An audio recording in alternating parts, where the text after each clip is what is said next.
Hello. So to get ready for the highly anticipated fight between Connor Benn and Chris Eubank Jr. next week, I'm going to watch some highlights of both men, starting with Connor Benn. When this fight was first announced, I wasn't really anticipating it that much. I mean, I felt like it was unfair. I thought Connor Benn's going to ruin all his momentum, you know, because he's on the kind of the fringes of being a top contender as a welterweight. So what's he going to blow it for and fight a middleweight? And with Chris Eubank Jr., I know he was calling out Kell Brook before, so he's been looking to fight someone smaller, which I don't really appreciate. It just makes me think, why isn't he trying to gun for one of the top middleweights in the world?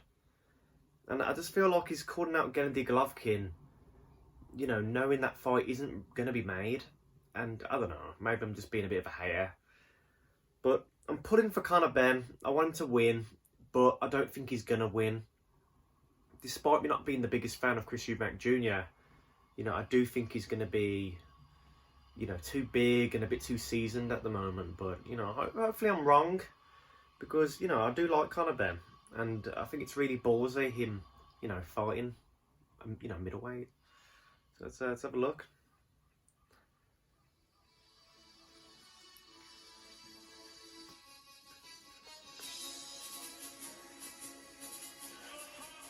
I mean, I remember when Tony Bellew and David Haye fought, I thought Tony Bellew had no chance. So sometimes a smaller man can win. Maybe Connor Benn's more special. Oh shit, what we think. Oh. That knockout of Algieri was brutal. Oof. I almost hit him again. He's a very improved fighter, Connor Benn. He went from kind of struggling early on as well. It was kind of like, a bit like, not as bad, but, Campbell Hatton, how scrappy he looks. He was a bit scrappy, but now he's like, now he's crisp and he's, he's getting rid of people like Samuel Vargas and Chris Algieri.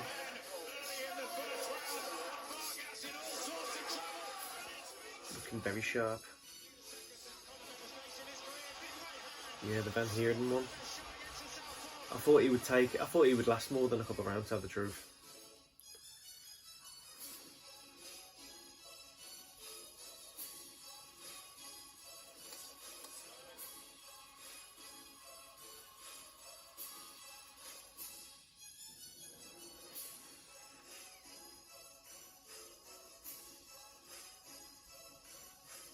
Nice.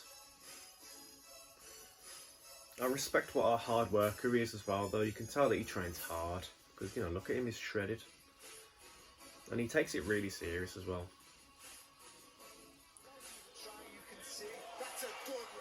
He's a very serious guy.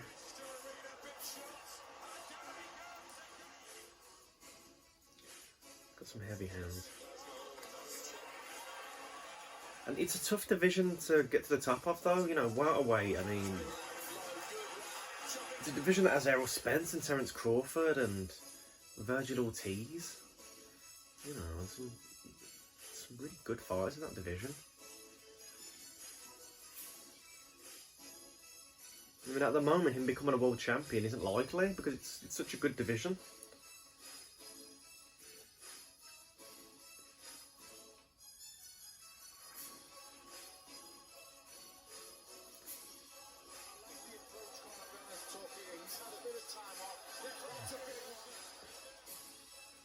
So his head went back.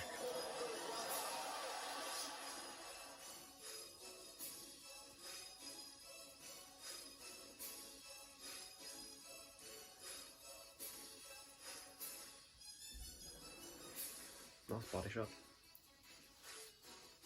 Oh, look at him. Oh, man. You know what? I can't wait for him to fight like a Virgil Ortiz or someone like himself, though. Because we could get like a fight of the year.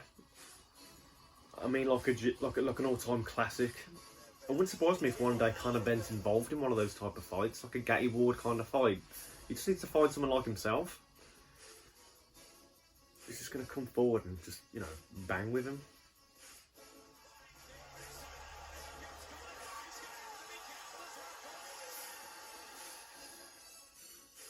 I would have liked him. I would have liked for him to have kind of went the domestic route though, trying to win the British, Commonwealth and European titles though.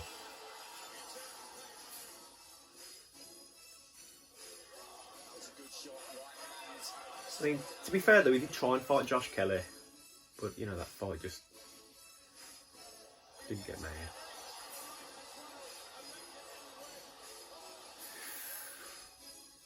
They ended up looking past Connor Benn, and in the end, Connor Benn ended up being, well, you know, the better of the two.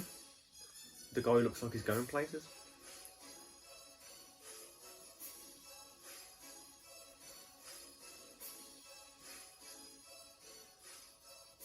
God, looks like his dad with that hair as well.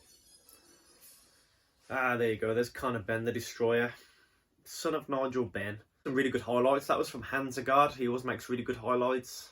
And thanks for watching. I really appreciate it.